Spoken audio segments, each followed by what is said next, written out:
Ah, c'est pas très bien mené, mais c'est vachement intéressant. Salut tout le monde, on va parler du chapitre 526 de Fairy Tail. La dernière fois, on avait eu le combat entre Auguste, Gildart et Kana.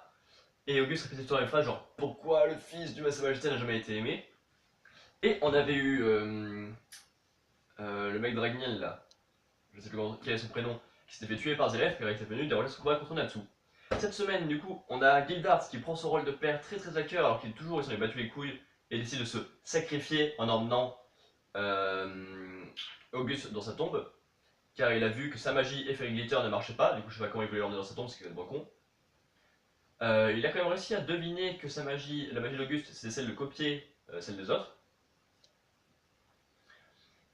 Il y a Zelef qui gueule sur son fils, car en fait c'est pas vraiment son fils, c'était une des corps servant d'expérience pour recréer Natsu. Du coup c'est juste un démon de Zelef.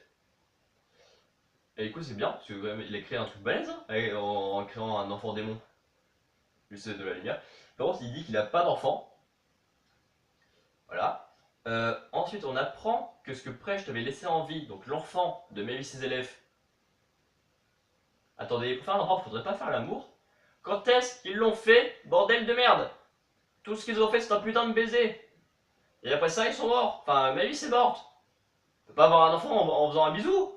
Si? Faudra m'expliquer comment ça marche leur monde, hein. Bref, cet enfant n'étant ni de la lumière ni des ténèbres, vu que c'est un mélange des deux, forcément. Un jour, enfin, n'avait pas vraiment de vie, était totalement perdu, et il a retrouvé son père à un moment, et comme il a été conçu en août, il s'appelle Auguste. Et oui, le plus grand mage d'Ishgard est en fait le fils de Zelef et de Mavis, et sa magie est de copier la magie des autres. Voilà, c'est tout. Mais, comme Gildart a réussi à deviner que sa magie c'était ça, il a aussi remarqué qu'il avait esquivé les cartes de Kana, et qu'en fait il pouvait pas prendre la magie des invocations. Ah, comme de par hasard, il a une magie d'invocation avec lui. Du coup, Kana va essayer de canarder Auguste avec sa magie des cartes là. Alors que Gildart va survivre parce que pour faire plaisir à sa fille. Bon, c'était rigolo. D'un côté, on avait le père qui se sacrifiait pour sauver sa fille, et de l'autre, on avait le père Zelef qui tuait son fils alors qu'il avait pas vraiment son enfant.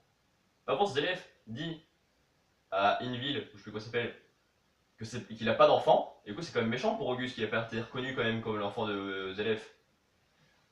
Du coup sûrement peut-être que Zelef va reconnaître Auguste comme enfant un jour. Tiens, je vais le nom du prochain chapitre, je vais vous le dire, mais c'est parce qu'il n'y est pas marqué. Du coup je sais pas quel est le prochain chapitre, je sais pas ce qu'on aura la prochaine fois. Sûrement à la fin du combat contre Auguste qui va se faire démonter la gueule par Kana parce qu'il est vachement puissant grâce à ses cartes. Et pauvre Auguste quand même qui aura jamais connu l'amour de son père ni de sa mère parce qu'elle était morte. Et ensuite on aura la suite du combat contre Zelef, parce que tous les Spéciens ont été battus. Allez, mettez les théories en commentaire, laissez un pouce bleu si cette vidéo vous a plu, abonnez-vous si vous voulez en avoir d'autres. Ciao!